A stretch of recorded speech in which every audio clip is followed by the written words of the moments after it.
नमस्ते। आज फेरि एकचोटि म तपाईहरुको सामु एउटा विषयमा छलफल गर्न मन लाग्यो।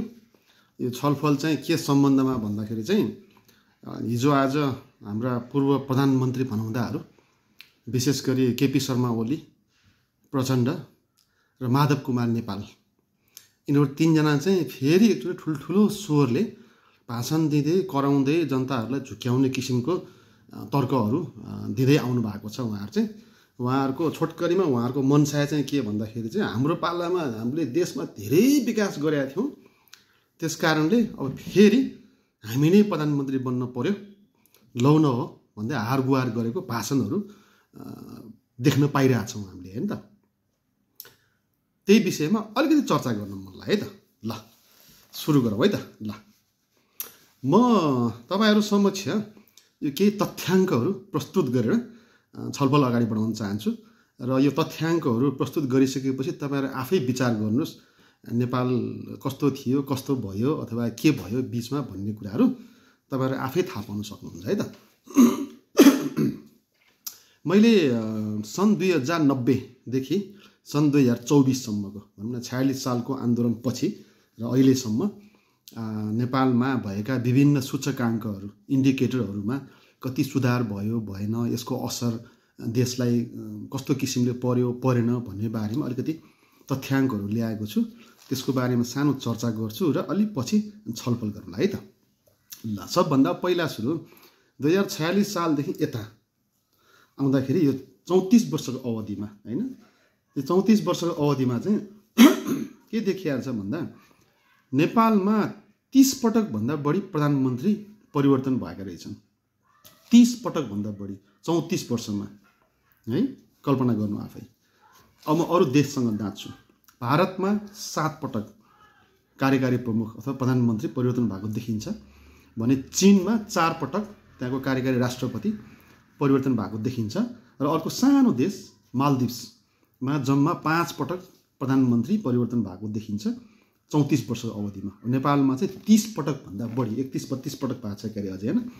भनेपछि हरेक वर्ष जसो औसतमा प्रधानमन्त्री चेन्ज भएको भई भन्ने कुरा तथ्याङ्कमा देखियो, एक नम्बर कुरा। अब तीमध्ये प्रधानमन्त्री बन्ने व्यक्तिहरू हेर्नुहोस् है, अहिले यही प्याउ प्याउ प्याउ प्याउ बोलिराख्ने व्यक्तिहरूको एउटा तथ्याङ्क हेर्नुहोस् यहाँ है। शेरबहादुर देउवा 5 पटक प्रधानमन्त्री बन्नु भएको रहेछ अहिलेसम्म, है।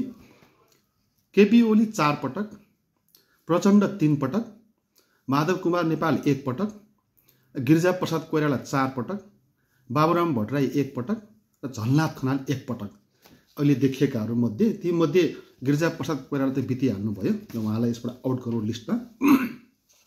त्यो बाहेक बीचमा सूर्यबहादुर थापा, लोकेन्द्रबहादुर चन्द र खिलराज रेग्मी पनि केही समयको लागि प्रधानमन्त्री भएको देखिन्छ र उहाँहरूलाई पनि लिस्टबाट मैले निकाल्ने गर्दाखेरि अहिलेसम्म जिउँदै रहेका पहिला प्रधानमन्त्री भइसकेका व्यक्तिहरू देउवा, ओली, प्रचण्ड, माकुने, बाबुराम, झलनाथको मात्र काउन्ट गर्दाखेरि पनि यो 34 वर्षमा उहाँहरू पालै पालो 18 पटक प्रधानमन्त्री बन्नु भएको रहेछ कि 18 पटक। हेर्नु न, यसले के देखाउँछ?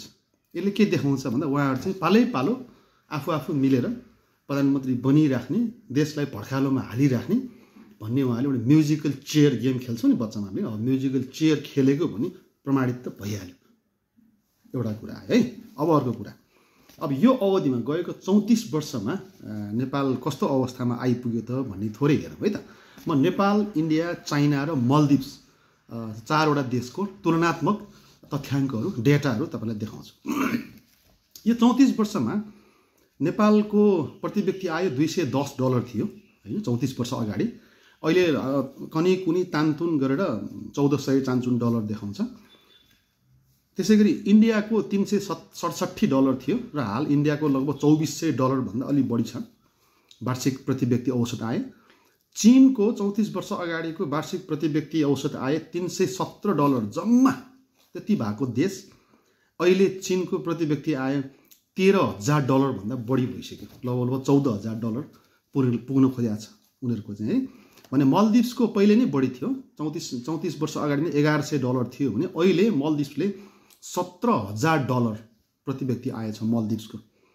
अब यो 4वटा देशको तपाईको यो प्रगति हेर्ने हो भनेदेखि त नेपालले त केही प्रगति गरेकै होइन प्रति व्यक्ति आएको हिसाबले, हामी लास्टमै छौँ अहिले पनि। जबकि 34 वर्ष अगाडि नेपाल, भारत र चीनको प्रति व्यक्ति आयमा खासै फरक थिएन, उस्तै थियो है। अरू सबै कहाँबाट कहाँ पुगिसके, हामी अझै पनि बामे सर्नै छौँ। 34 वर्षमा यी नेताहरूले हामीले बामे सर्न मात्रै सिकाए, दौड्न सिकाएनन्। यसको अर्थ यसरी बुझ्नु पर्यो।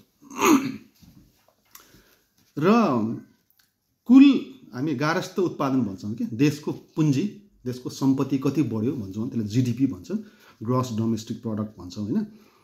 34 वर्ष अगाडि नेपालको जीडीपी जम्मा प्रत्येक वर्ष 1% को दरले बढेको छ, जम्मा 1%, 1% पनि होइन, 0.09 भन्छ, 0.1%ले एकदमै कम थियो त्यो बेला गारस्थ उत्पादन पहिला चाहिँ।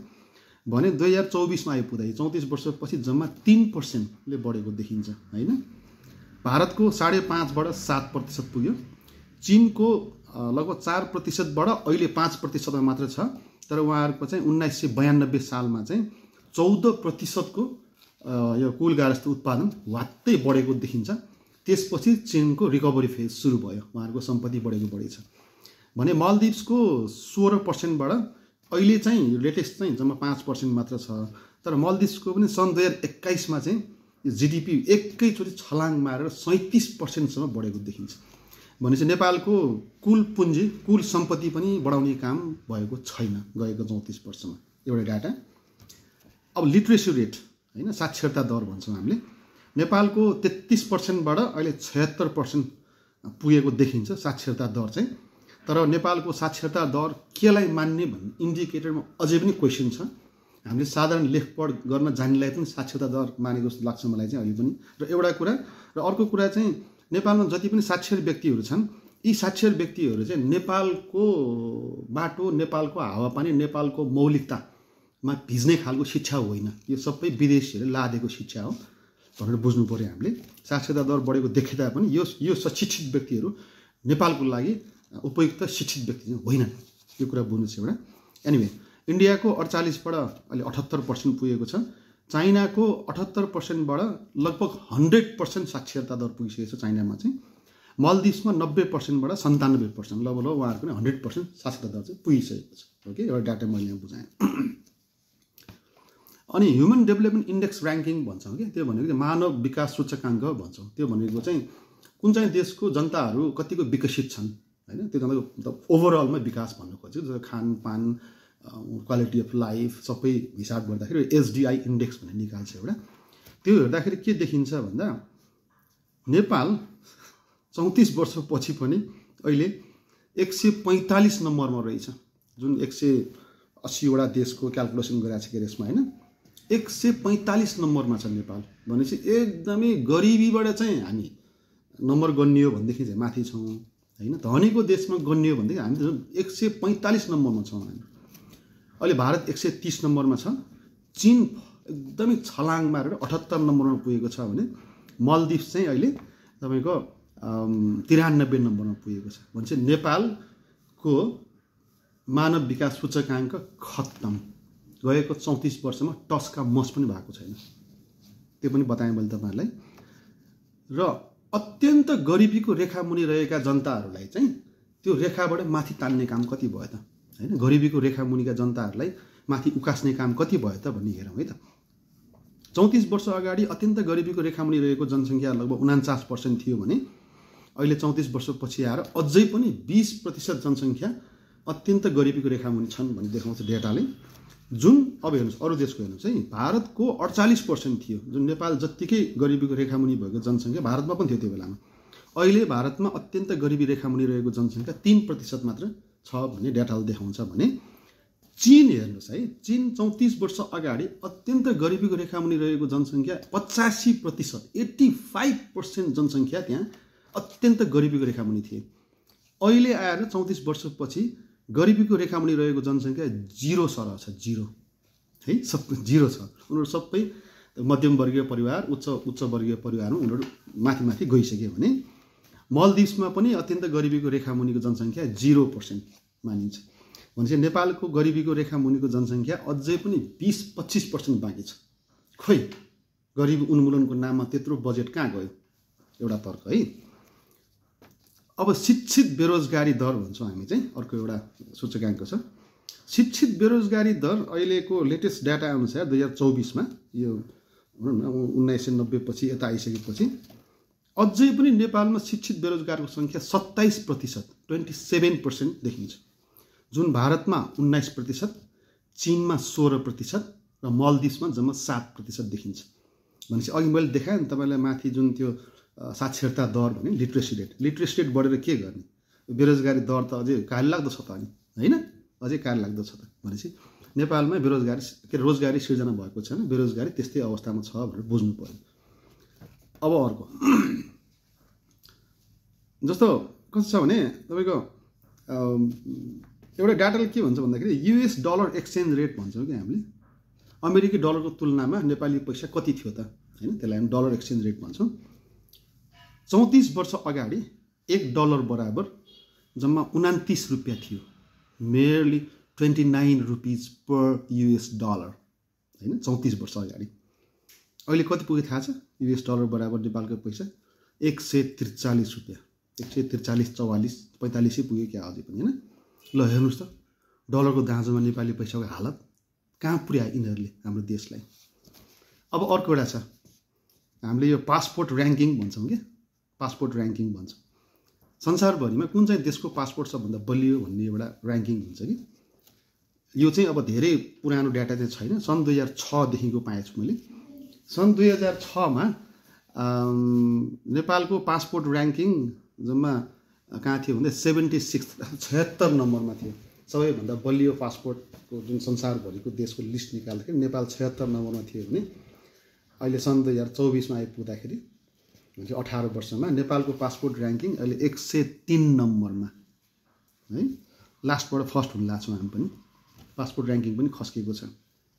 अब देखिहाल्नुभयो तपाईँहरूले, है?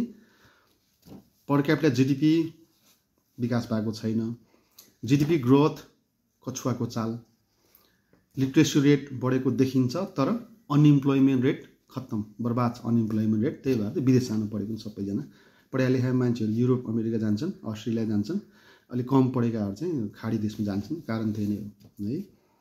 अनि गरिबीको रेखा मुनि रहेका जनताहरूलाई त्यहाँबाट निकाल्ने जुन दर छ त्यो पनि पटक्कै सन्तोषजनक छैन अरू देशको दाँजो हेर्दाखेरि चाहिँ। तर हेर्नुहोस् त 30 जनाभन्दा बढी प्रधानमन्त्री पाएको देश 34 वर्षमा, हेर्नुहोस् त ताली बर्बाद छ देशको हालत। र यसलाई चाहिँ अब अझ दुईवटा अझ महत्त्वपूर्ण कुरा भन्छु म तपाईँलाई, होइन? ग्लोबल करप्सन ऱ्याङ्किङ भन्छौँ कि हामीले, संसारभरिमा सबैभन्दा कम भ्रष्टाचार हुने देश, लिस्ट करप्टेड कन्ट्रिज भन्छौँ, होइन? त्यसको लिस्ट आउँछ कि, लिस्ट आउँदाखेरि चाहिँ सन् 2004मा नेपाल 90 नम्बरमा थियो, 90औँ देशमा थियो कि, माथिबाट 1 नम्बर भनेको सबभन्दा राम्रो देश, सबैभन्दा कम भ्रष्टाचार हुने देशबाट 2, 3, 4 भन्दै आउँदा नेपाल चाहिँ 90 नम्बरमा थियो। अहिले सन् 2025को लेटेस्ट रिपोर्ट, 24-25को लेटेस्ट रिपोर्टमा नेपाल कहाँ छ थाहा छ? 107 नम्बरमा पुगिसक्यो। हामी चाहिँ भ्रष्टाचारी देशको तर्फबाट गन्दाखेरि चाहिँ अब फर्स्ट सेकेन्ड आउने बेला हुन लाग्छ, अब हुन लाग्छ। एउटा त्यो छ। र अर्को छ पोलिटिकल अनस्टेबिलिटी ऱ्याङ्किङ भन्छौँ, राजनैतिक अस्थिरताको पनि ऱ्याङ्किङ हुँदो रहेछ। त्यसमा पनि सन् 1990, 34 वर्ष अगाडि पनि नेपालमा राजनीतिक अस्थिरता जुन हालतमा थियो, अहिलेको लेटेस्ट 34 वर्ष पछिको नेपालको राजनीतिक अस्थिरताको दर पनि त्यही नै रहेछ। भेरी हाई भन्छ। 1990मा पनि भेरी हाई र 2025मा पनि भेरी हाई भनेर हामीले त्यति नम्बर पाएका रहेछौँ कि। खुब भएको रहेछ विकास, होइन? यी माथिका जुन म्युजिकल चेयरमा बस्ने नेताहरूले खुब विकास गरिरहेको छन्, देख्नुभयो नि अब, होइन? त्यही भएर छोटकरी भन्नुपर्दाखेरि चाहिँ यी पालो प्रधानमन्त्री बन्ने 4-5 जना नेताहरूले चाहिँ नेपालमा म्युजिकल चेयर गेम खेलेकै हो भन्ने प्रमाणित भयो। आफूमा त प्रधानमन्त्री बन्ने, देश जाए पहाडमै, जनता जाए पहाडमै भन्ने प्रमाणित भयो एउटा। अर्को यिनीहरू चाहिँ सबै असफल भए, आन्तरिक रूपमा र अन्तर्राष्ट्रिय सम्बन्धको रूपमा पनि पुरै फेल खाए भन्ने पनि प्रमाणित हुन्छ यसबाट। अर्को यिनीहरूले देशलाई झन्झन भ्रष्टाचारको दलदलमा गाँजेर लगे भन्ने पनि प्रमाणित भयो। र यी म्युजिकल चेयरमा खेल्ने 5-7 जना नेताहरू यिनीहरू असक्षम रहेछन्, यिनीहरूलाई केही गर्नै आउँदैन, यो दिमागै छैन रहेछ, किनभने न ज्ञान छ, न सिप छ, न केही छ, केही पनि छैन, यिनीहरू असक्षम मेन्टली रिटार्डेड रहेछन् भन्ने कुरा पनि प्रमाणित भयो। र यिनीहरूले आफू त भ्रष्टाचारी भए देशको सिस्टम नै भ्रष्टाचारमा गाँस दियो कि सिस्टमै भ्रष्टाचार भइसक्यो अहिले जहाँबाट छिरे पनि भ्रष्टाचार छ अहिले हाम्रो है। त्यो सिस्टम यिनीहरूले भ्रष्टाचारको सिस्टमै डेभलप गरिदियो कि यिनीहरूले देशमा नै एउटा त्यो देखियो भने अन्तमा आएर चाहिँ नेपाल लगभग आर्थिक रूपमा असफल देश हुने कगारमा एकदमै साँधमा पुर्याइसकेका छ यिनीहरूले चाहिँ। ओके, यति कुरा मैले तपाईँहरूलाई बताएँ।